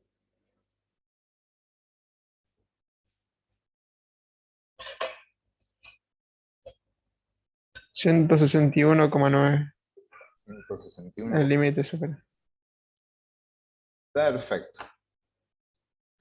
Ahí lo tenemos. Entonces, hice un mamarracho acá de cuentas y demás, pero básicamente las cuentitas son estas. ¿Qué dato necesite? Un dato que es la media, el contenido medio de la presión arterial, perdón, sistólica promedio de una cantidad de personas. En este caso, la media de 15 varones. A eso le tengo que restar un valor crítico, lo saqué de una distribución T, con esos grados de libertad, 14, y ese nivel de confianza. Y eso lo multiplico por el error estándar. Y para el error estándar, ¿qué necesito? Los 24, que es el desvío estándar, dividido la raíz de 15. Esto que está acá, 6,2. Por lo tanto, la muestra, y acá es donde quiero que nos concentremos, la muestra tiene una media de 148,6. Esta es la muestra, pero no es la población. El parámetro poblacional mu va a estar entre 135 y 161. Entre 135 y 161 o 162 casi. Ahí está el parámetro mu. Esa es la presión arterial sistólica promedio para los varones diabéticos de la provincia de Vizcaya, en España. Entre esos dos valores va a estar. ¿Seguro? No. Con una confianza del 95%.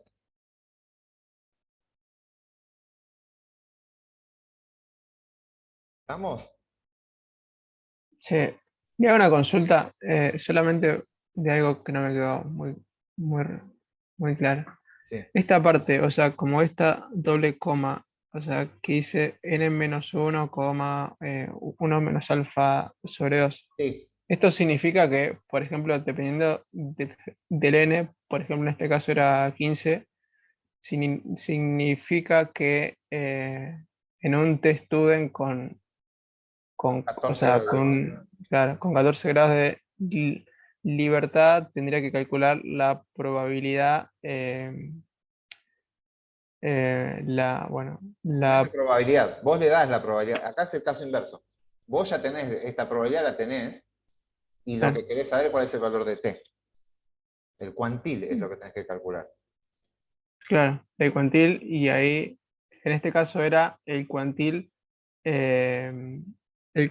¿no? Donde X es 0,975, o sea, como que su límite superior sea ese. Sí, que es este. Dale. Este es el superior. Y el inferior es el que acumula 0,025. Por eso, en el R yo programé los dos, el superior y el inferior. Acá yo dibujé el superior. Escribí acá, este es el Ok, superior. Pero en el R puse los dos, el superior y el inferior. Pero para que vean que es el mismo número. Este me dio 2,14, al hacer esta cuenta, digo, este valor de t es 2,14, y el inferior era menos 2,14. Es el ok, mismo numerito, pero con signo cambiado. ok. Bien. Así, repitan ustedes el de las mujeres. Uy, el de las mujeres que es con 158,7 es la media, y 29 es el desvío estándar. Y son 16 datos. Pueden volver a calcular y pueden hacer una estimación de cuánto es. Bien.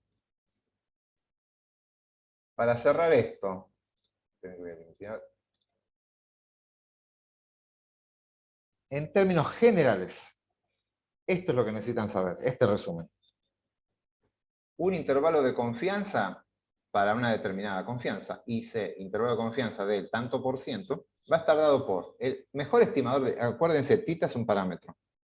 Tita es un parámetro genérico. Y cuando aparece tita sombrero es un estimador. Entonces, si yo quiero hacer un intervalo de confianza para tita, lo que tengo que hacer es el mejor estimador de tita sombrero, y le voy a sumar y restar un error muestral. Y ese error muestral es un valor crítico, una probabilidad, que sale a partir de una probabilidad, un valor de una tabla, multiplicado por el error estándar de ese estimador. Y nosotros vimos dos situaciones. Cuando sigma es dato, sigma es dato, y cuando sigma no es dato. Cuando sigma es dato, la probabilidad, lo que voy a utilizar para introducir la confianza, la probabilidad de que el parámetro esté contenido dentro de ese intervalo, lo voy a hacer en una distribución Z. Y el error estándar es sigma sobre la raíz de n. Y cuando sigma no es dato, en vez de sigma pongo S, uso un estimador ahí en vez de un parámetro, y eso lo penalizo utilizando una distribución T de student, que es un poquitito más ancha que la Z. ¿Estamos? Esos son los dos intervalos de confianza que aprendimos a hacer. Cuando sigma es dato y cuando sigma no es dato. Dudas, consultas.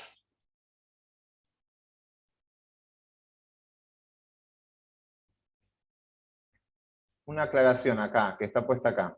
Fíjense que todos los errores muestrales son proporcionales a la raíz de n. Raíz de n está acá. El error muestral, que es todo esto, está la raíz de n acá. Por lo tanto, para reducir un intervalo de confianza a la mitad, debemos cuadruplicar el tamaño de la muestra. Porque está afectado por la raíz de n, no por n. Entonces, si yo quiero llevar a la mitad del tamaño, el intervalo de confianza lo quiero llevar a la mitad, tengo que cuadruplicar el tamaño de la muestra, asumiendo que todo lo demás se mantiene constante. Bien, y acá, ¿qué es lo que quiero mostrarles? Esta es la forma genérica que les dije, valor crítico por error estándar. Si ustedes saben cuál es el estimador, tienen un parámetro cualquiera, cualquier parámetro que tienen, ustedes conocen el estimador, conocen el valor crítico y conocen el error estándar, pueden construir cualquier intervalo de confianza. Entonces, en la guía de tablas, hay una guía de tablas, igual ahora ya no la tienen que comprar, pero creo que está para que la descarguen. Si no, bueno, lo tienen acá, la formulita. Esta es una forma genérica para que construyan cualquier intervalo. Algunos los vamos a ver más adelante, otros no, pero les queda por si algún día les interesa. Pero es en términos genéricos. Yo quiero estimar un parámetro que es mu, por ejemplo. Esta es la esperanza de este estimador. Quiere decir que x raya es un buen estimador de mu. Voy a usar este estimador. Acá está el desvío estándar. Por lo tanto, es el desvío estándar de un estimador, es lo que llamamos error estándar. Acá está la formulita. Y dice que la estandarización, el estadístico que voy a usar, converge a un z. Así que puedo usar una distribución z en el valor crítico. De ahí sale el valor crítico. Que es lo que acabamos de hacer. Esto es cuando sigma es dato. Esta es la fórmula 12 de la guía de tablas. En la 13 está la misma cuando sigma no es dato, me dice que acá hay una t. Y acá hay una s. Y así para la 15, para la 16. Pero por ejemplo, si yo quisiera construir un intervalo de confianza para G1, ¿se acuerdan lo que era G1? ¿Alguien se acuerda qué es G1? Hablar sobre la simetría, ¿no? Bien, es nuestro coeficiente de asimetría, que debería haber sido 0 si la distribución es normal. Y si es asimétrica, positiva da mayor que 0, y si es negativa da menor que 0. Bien, una muestra me puedo alejar un poco de ese 0. Pero yo lo que puedo hacer es, con esa muestra, construyo un intervalo de confianza y me fijo si el parámetro poblacional difiere de 0. Si la población es asimétrica o no. Entonces yo podría hacerlo. Este gamma 1 es el parámetro de asimetría, el de la población. Este es el estadístico que voy a usar. Así que voy a agarrar el valor de G1 que yo calculé, le voy a sumar y restar un valor crítico. ¿Qué valor crítico? ¿De dónde sale? Miro acá, el estadístico. Ah, miren, se ajusta a una distribución T de Steven, así que este sale de una T. ¿Y cuál es el error estándar? Este choclo que está acá. Esta formulita. Que se puede resumir, se aproxima bastante bien a 6 sobre la raíz de n. Entonces esto lo multiplico por 6, la raíz de 6 sobre n. Este valor sale de tabla, depende de los datos que tengan. Listo, con esto construyen la fórmula, pueden construir un intervalo de confianza para la simetría, la de la población. Exactamente lo mismo pueden hacer para la kurtosis. La kurtosis poblacional es esta, a partir de la kurtosis muestral, con este error muestral, error estándar, y de vuelta a una distribución T de Student, construyen el intervalo de confianza para la kurtosis. Para un coeficiente de variación también lo pueden hacer.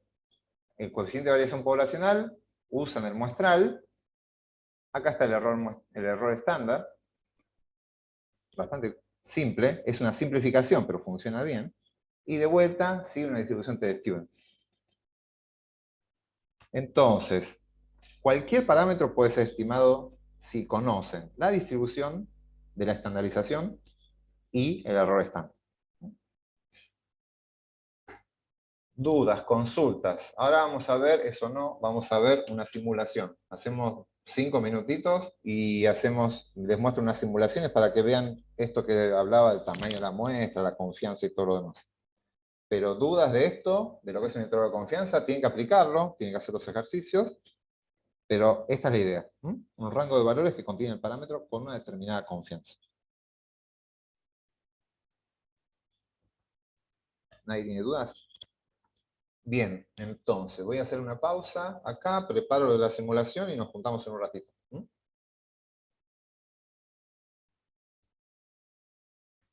Entonces, sigamos. Esto que está acá es una página que está ahí, se las pegué en el chat. Es una especie de libro, tiene muchos ejemplos de simulación que están muy interesantes, muy bien hechos. La verdad que son interesantes. Dentro de las cosas que hay de estadística básica, de probabilidades y después algunos de inferencia, está algunos ejemplos de inferencia frecuentista. Acá hay inferencia bayesiana, ¿se acuerdan? La otra visión de la estadística que les comentaba, que es la estadística bayesiana. Dentro de la frecuentista hay estimación puntual, estimación por intervalos de confianza y bootstrap, que es algo que ahora en un ratito les cuento un poco de qué se trata. Pero vamos a entrar a lo que dice intervalos de confianza. Aparece esta página y bueno, acá lo que dice con el intervalo de confianza, que el contraste con la estimación, los estimadores puntuales, los intervalos de confianza estiman a parámetros por la especificación de un rango de posibles valores, ¿sí? Lo que ya estuvimos charlando. Estos están asociados con una determinada confianza, pero quiero que vean esto, la cual es la probabilidad de que el procedimiento usado genere un intervalo que contenga el verdadero valor del parámetro. Fíjense que habla de probabilidad, pero de que la probabilidad de que el procedimiento usado genere un intervalo que contenga el parámetro. Está hablando en futuro. Will produzca, no está hablando de que se produjo. Si hice un intervalo, ¿cuál es la probabilidad que ese intervalo contenga el valor del parámetro? Porque ya no se habla más de probabilidad una vez que ya se hizo. Sino que está hablando de probabilidad a futuro, una probabilidad diseñada. Bien, ¿cuál es la idea de esto?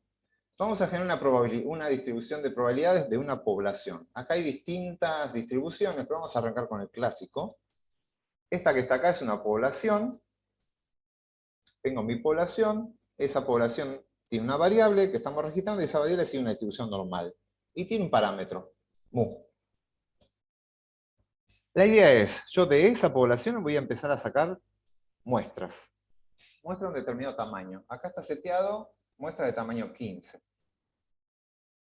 Y con cada una de esas muestras voy a construir un intervalo de confianza. ¿Con qué confianza? Acá está seteado en el 90%. Es decir, un alfa del 10%. ¿Por qué lo setean en un valor de confianza bajo, es decir, un error un poco más alto? Porque lo que queremos ver es, cuando aparezcan errores, si pongo una confianza demasiado alta, es difícil de verlos, ¿sí? Siempre conviene trabajar con un error un poquito más alto en las simulaciones. Entonces, el procedimiento es, tengo la población, saco muchas muestras, de cada muestra calculo el intervalo de confianza, y voy a mirar cuántos de esos intervalos realmente contienen el parámetro. Si la teoría es correcta y los supuestos se cumplen, deberíamos tener que el 90% de los intervalos que yo construya contengan el parámetro y 10% no lo contengan. Vamos a verlo, a ver si eso es así o no. Entonces le digo que empiece la simulación. Ahí toma muestras tamaño 5, le calcula la media, que es el puntito, y con esa media construye el intervalo de confianza. Y fíjense, apareció uno rojo y otros verdes. Ahí apareció otro rojo. Fíjense que el intervalo no toca la línea punteada. La línea punteada es el valor del parámetro. quiere decir que S estaba sobreestimando el valor del parámetro. Ahí tengo dos que subestimaron al valor del parámetro, de vuelta, otros que sobreestiman, y la mayoría son verdes, que sí contienen el valor del parámetro. Si vamos viendo acá, este es el diagrama de barras de las frecuencias, frecuencia absoluta y relativa, las dos, y fíjense, me dice que el 90% de los intervalos, acá cuando yo aprieto, me paro encima, se frena el conteo, ahí con 84 construidos, 76 contenían el parámetro, es decir, el 90%. Si salgo y vuelvo a entrar, se actualiza. Ahora son 96 de 104, 92 contiene el parámetro, y así, salgo y entro y se actualiza. Ahí se mantiene 92, 91, 90, y la idea es que a medida que aumente el tamaño de las muestras, la cantidad de muestras que voy haciendo, este valor converge y se va a estabilizar, en teoría, en el 90%. ¿Sí? ¿Lo ven? Esto es lo que dice el intervalo de confianza. ¿Por qué el ancho del intervalo va cambiando si el alfa y el n son los mismos? Perfecto, buena pregunta. Acá no estamos dándole ningún sigma. El sigma no es dato. Por lo tanto, lo está estimando a partir del S. Y el S lo tiene que calcular cada vez. Si la muestra por azar, ven que hay muestras que son grandes, que están muy separadas, y otras muestras, ahí fue una gigante, y de golpe hay unas muestras que son todos valores similares. En cada uno está estimando el S, está calculando el S. Son todas estimaciones erróneas de sigma. Algunas están sobreestimando el sigma y otras subestimándolo. La idea es que todos estimen el mismo valor, pero son estimaciones. Si yo supiera el valor de sigma, todos los intervalos deberían ser exactamente iguales, del mismo ancho. Y lo único que cambiaría es dónde caen. Bien, esto sintetiza perfectamente lo que es un intervalo de confianza. Ustedes no van a hacer esto 1000 veces, no sé, acá van 257 y más, y siguen agregándose. Ustedes lo van a hacer una sola vez. Ustedes cuando trabajen, la situación es distinta a esto. Primero, la población no la van a conocer. Ustedes no saben la población, ni el parámetro de la población. Ustedes van a hacer una sola muestra, calculan una sola media, y con eso van a hacer un solo intervalo de confianza. Ese intervalo va a contener o no el valor del parámetro. ¿Lo contiene o no lo contiene? No hay una probabilidad. ¿Lo tiene o no lo tiene? Lo que van a tener es una confianza del 90%, en este caso de que sea verde, y un 10% de que sea rojo. Pero no van a saber cuál es. Y van a tener que aprender a convivir con eso. Eso es lo que les ofrece esta técnica. Consultas, dudas de esto, ahora voy a empezar a mover parámetros. Y vamos a ver qué pasa. ¿Pero se entiende lo que estamos haciendo, lo que está haciendo la simulación? Bien, voy a empezar a cambiar cosas. Lo primero que digo es, veo que es variable el ancho, como bien dicen, bastante variable, pero es variable por un motivo, que el tamaño de muestra es de 5. Está estimando mu y sigma, las dos cosas, con 5 datos. Vamos a aumentar el tamaño de la muestra. Si aumento el tamaño de la muestra, ¿qué es lo que tiene que pasar? El ancho promedio de los intervalos se tendrían que hacer más chicos, más grandes o iguales, si aumento el tamaño de la muestra. Más chicos. Más chicos. ¿Todos de acuerdo? Se tendría que hacer más chicos porque el error estándar va a ser más chico. Y además debería pasar otra cosa. ¿Ven que hay intervalos grandes e intervalos chicos? Deberían hacerse más parecidos también, porque el sigma va a estar mejor estimado. Acá por azar, 5 muestras salieron muy heterogéneas y te dan un intervalo grande. Y por azar, 5 muestras quedan muy homogéneas y tienen un intervalo chico. Con el n grande eso no debería pasar. Voy a duplicarlo, lo voy a llevar a 10. No, vamos a llevarlo a 15, vamos a ser bien bestias. Ahí. Miren lo que logramos. Todos los intervalos bastante más parecidos, hay menor variabilidad, hay variabilidad, pero mucho menor, y encima más chiquititos. Son todos más chiquititos.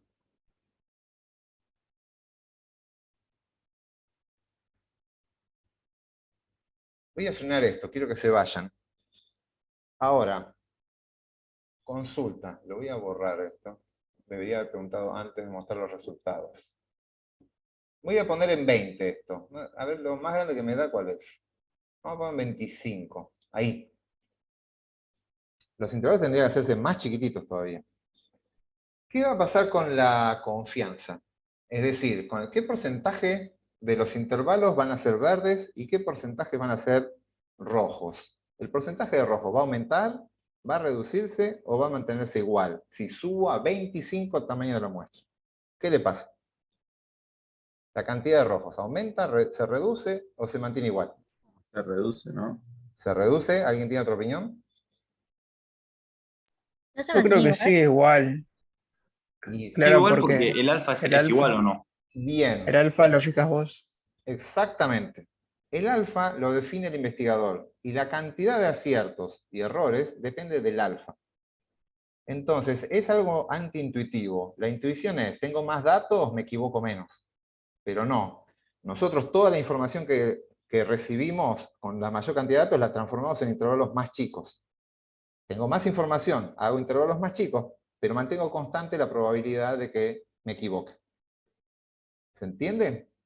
Entonces, esa plus de información de 20 datos nuevos, lo voy a usar no para mejorar la tasa de acierto, o sea, de que contenga o no contenga el parámetro, sino para aumentar la precisión, es decir, achicar el intervalo de confianza. Y eso vamos a verlo, porque es antiintuitivo, pero hay que convencerse de que es así.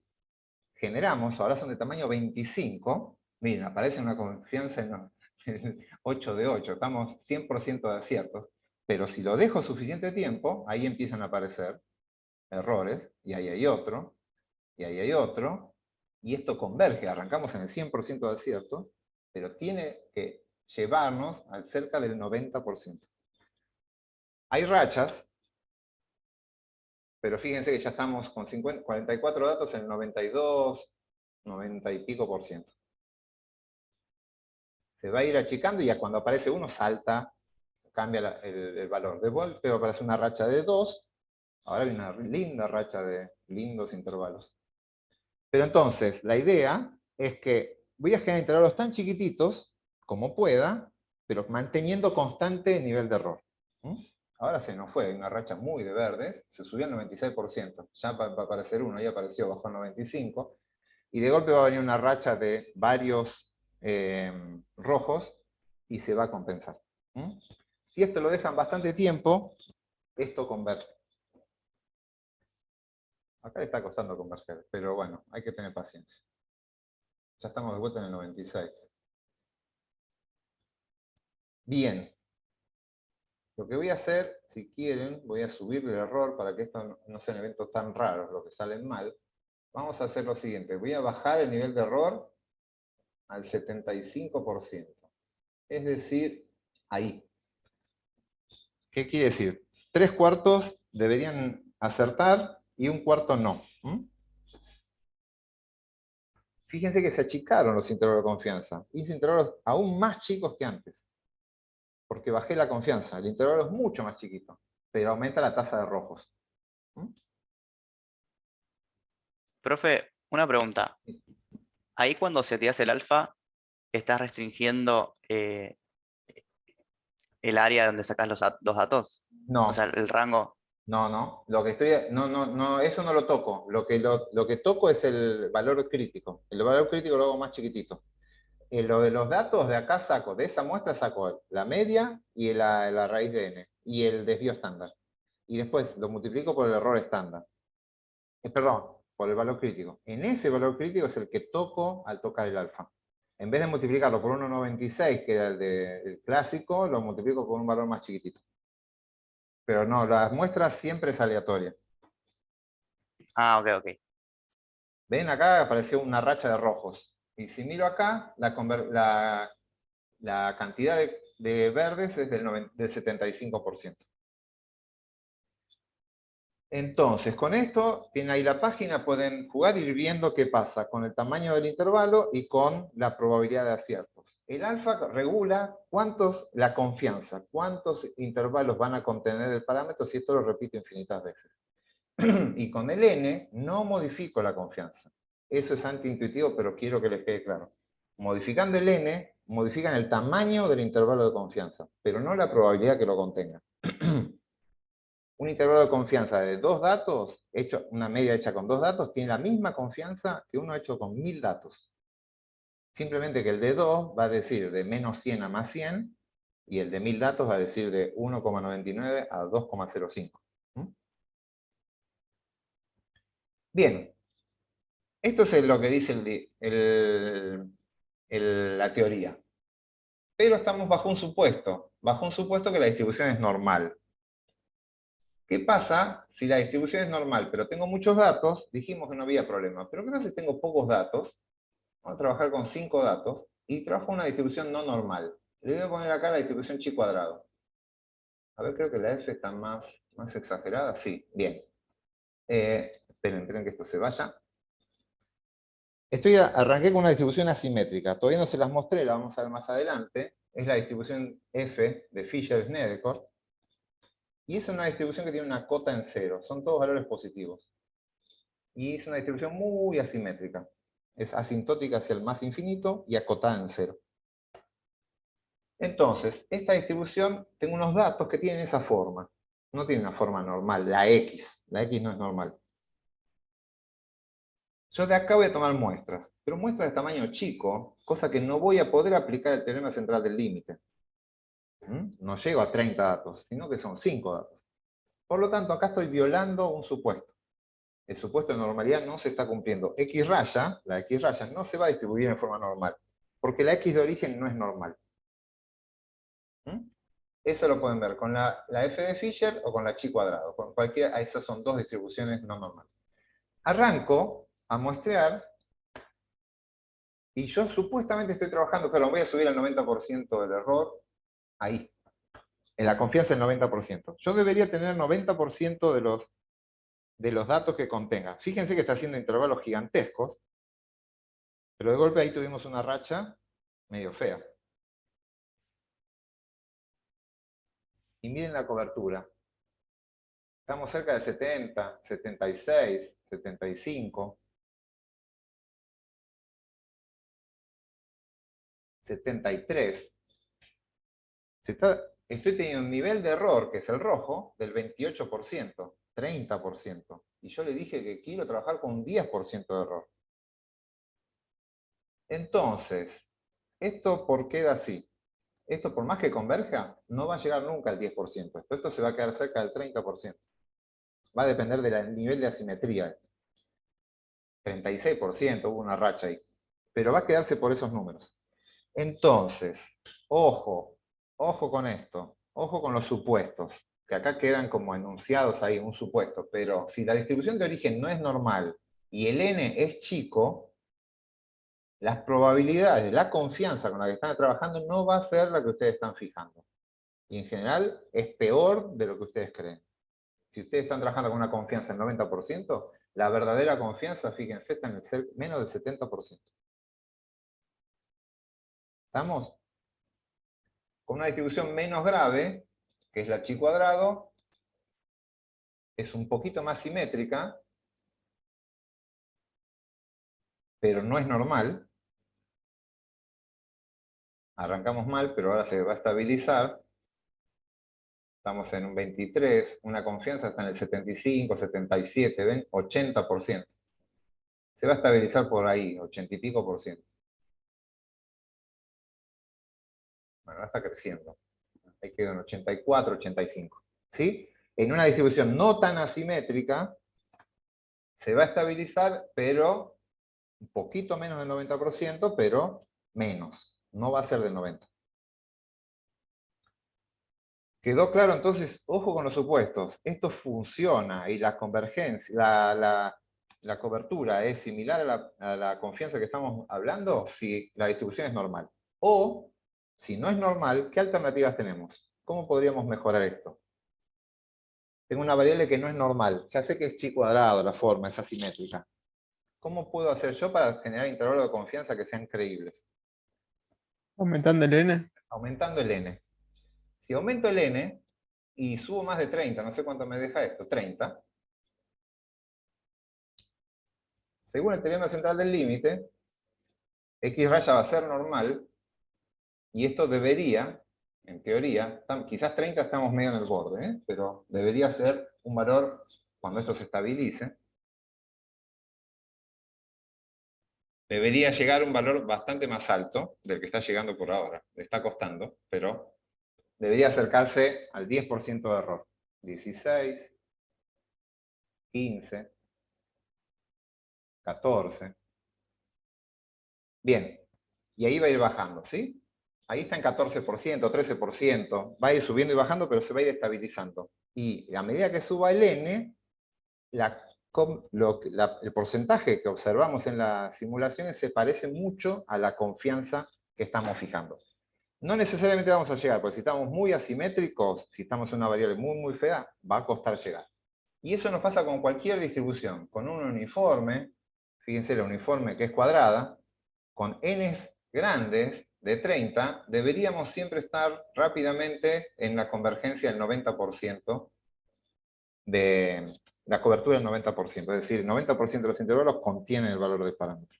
Obviamente va a haber rachas, ¿sí? Esto hay que dejarlo correr bastante tiempo. Hagan las pruebas ustedes, déjenlo correr y lo van a ver. Entonces, ahí en cuánto estamos, 96. Está más alto de lo que predice en la teoría. Pero bueno, ya se va a estabilizar. Ahí está en 95, ahí bajó a 94. Ya esto converge hacia ese valor. Ahí está en 92. Ahí estamos, ahí se está acercando. 91, 90. Bueno, nada. La confianza depende de esos supuestos. Ojo con eso. No hagan intervalos de confianza con estos si violan esos supuestos. ¿Qué alternativa tienen? Hay una alternativa que se llama no paramétrica, es libre de supuestos. Si ustedes están viendo, quieren hacer un intervalo de confianza de un parámetro que viene de una distribución que no es normal, quieren hacer la media, pero de una variable que no es normal,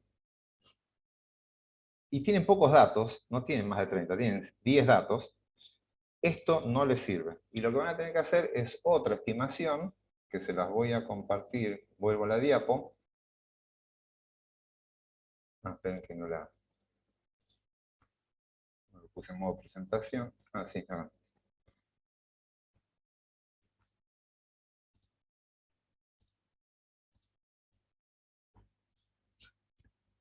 Este es otro método, no lo van a ver en TP, se lo voy a contar yo en teórica, pero lo damos porque hay mucha gente que va a trabajar con variables que realmente no van a ajustar bien al modelo de Gauss, al modelo normal.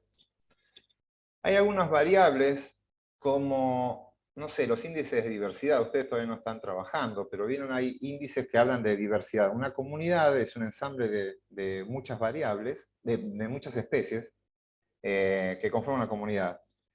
Esas especies, para ver qué tan diversas son, se calculan índices, estos índices de diversidad. En general se saben que esos índices, por ejemplo, no ajustan bien a distribuciones normales. A pesar de que son continuos y todos, no ajustan bien. Y hay muchos. La verdad que hay muchos procesos que generan variables que de entrada se sabe que no ajustan a distribuciones normales.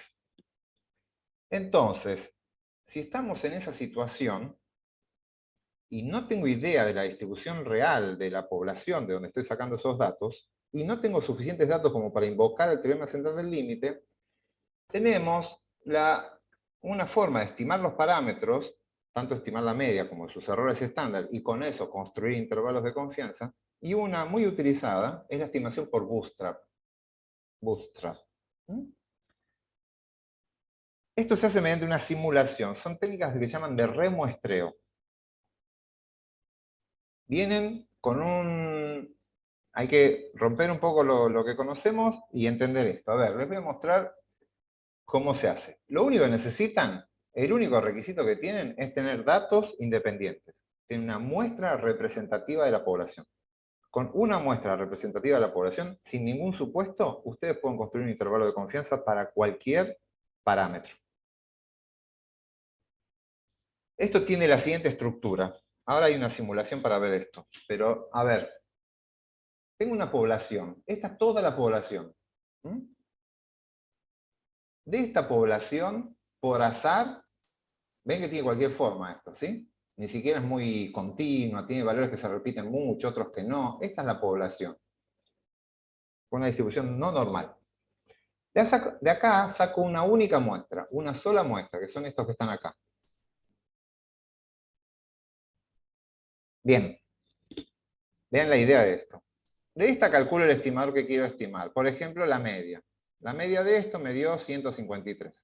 Esta es la media de esa muestra. Acá está el QQ-plot, el box plot, perdón. La media, su caja, su bigote. Pero esta es la muestra. La idea es la siguiente. Voy a remuestrear a esa muestra. Voy a tomar otra muestra del mismo tamaño. Pero si tomo una muestra del mismo tamaño, voy a volver a tomar los mismos datos. Pero no, la idea es un muestreo con reposición. Si tengo, no sé cuántos son, 2, 4, bueno, vamos a suponer que tengo 20 datos. Si acá hay 20 datos, tomo otra muestra tamaño 20 de estos mismos 20 datos originales. Agarro 20 al azar, pero con reposición. Entonces, agarro uno, lo anoto el valor que tiene, lo devuelvo. Agarro otro, lo devuelvo. Y eso lo hago 20 veces. Y eso sería un remuestreo. Tomo el valor del estimador, de ese remuestreo. Y mido la media de esos 20 datos. Vuelvo a empezar. Agarro otros 20 con reposición y obtengo el valor del estimador. Lo vuelvo a liberar, vuelvo a hacerlo de vuelta. Y eso lo hago cientos, 1000 veces. Se hace muchas veces ese remuestreo. Con eso genera una distribución del estimador, porque ese mismo estimador lo estimé un montón de veces. A veces la muestra por azar cayó más grande, agarré más individuos de acá, y me dio el estimador más grande. Y otras veces agarré más individuos de acá, pero son menos los de acá, y me dio valores más chicos. Fíjense que no hay tantos. Entonces, a partir de esta muestra, con remuestreo genera una distribución de probabilidades, pero este es del estimador. Acá ya tengo el estimador. Son los infinitos valores que podría tomar el estimador. Obviamente obtenidos a partir de esta muestra, y no a partir de la población. Pero lo que dice la teoría, y que se demuestra empíricamente, es que esta distribución que está acá, que fue sacada de esta pequeña muestra, es muy parecida a la que hubiese obtenido si hubiese hecho 1000 extracciones de esta población. Y a cada uno le calculaba la media, por ejemplo. ¿Se entiende? Entonces tengo la distribución de mi estimador por Bootstrap, hecho por Bootstrap. Y simplemente ahora le corto el 25% más grande, lo saco el 25%, el 5% más grande y el 5% más chico, y acá me quedo con el 95% central. Perdón, dije mal. La mitad del 5, o sea, el 2,5 más grande, la mitad del alfa del otro lado, 2,5 más chico, y me quedo con el 95% central. Y esos son los límites de mi intervalo. Y con eso genero un intervalo de confianza por Bootstrap. ¿Se entiende la idea? Profe, ¿Sí? igual si la población tiene una distribución tan errática, saber la media, ¿de qué te sirve? No, de esa población, a vos te va a dar el parámetro de tendencia central. Ahí está el centro de gravedad de tu población.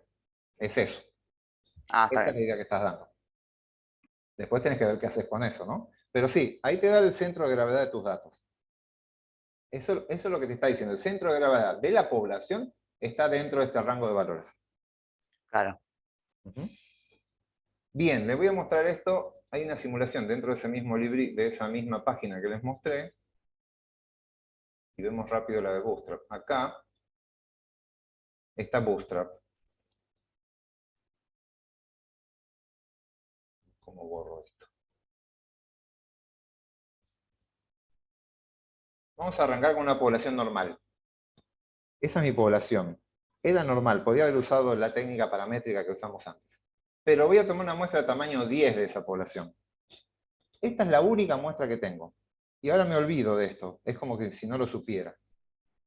Y voy a remuestrear una vez a eso. Elijo por azar y calculo la media de ese grupo que elegí por azar. Algunos los elegí 2 veces y otros no los elegí. De esos 10, agarré 10, pero como es con reposición, capaz que el primero lo elegí 3 veces, al segundo no lo elegí.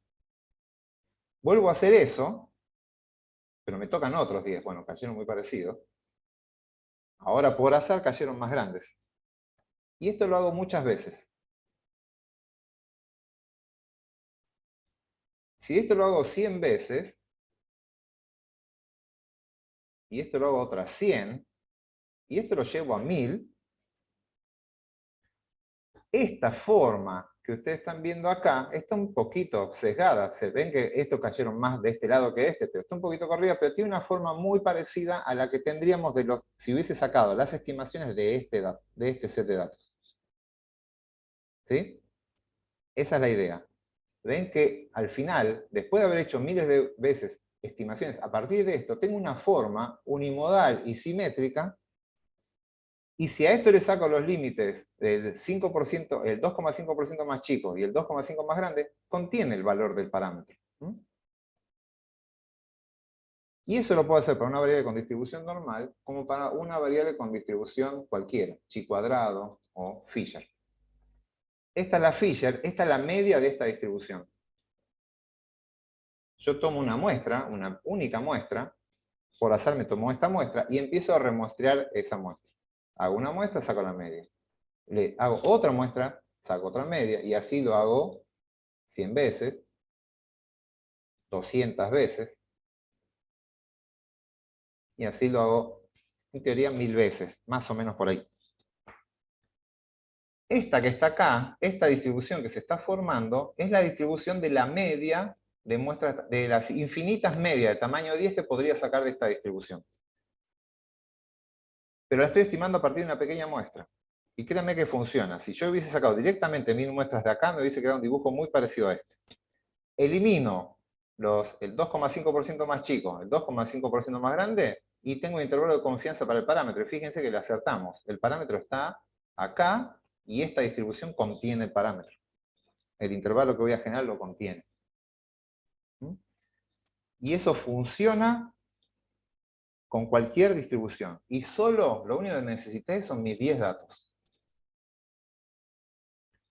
¿Se entiende? La idea, a ver, es una idea que a mí, cuando la vi por primera vez, me acuerdo, me hacía ruido que todo depende de una sola muestra. A partir de esa muestra remuestreo, tengo una distribución de n de 1000, 2000, lo que sea, pero todo viene de 10 datos locos. Entonces, le está dando mucho peso a 10 datos locos. Pero también lo hacemos cuando usamos el método paramétrico, porque usamos la media y el desvío estándar de esos 10 datos locos, y con eso construimos el intervalo de confianza. Así que, en definitiva, es lo mismo. Está bien, el otro con un supuesto. Acá, libre de supuestos. Pero créanme, cuando hagan las estimaciones, es mucho más confiable el intervalo que van a hacer por Bootstrap que si hubiesen usado una técnica paramétrica como es el que vimos antes. Bien. Esa es la estimación por Bootstrap. Lo pueden hacer para cualquier distribución, para la uniforme, para la T, la chi cuadrado, para cualquiera.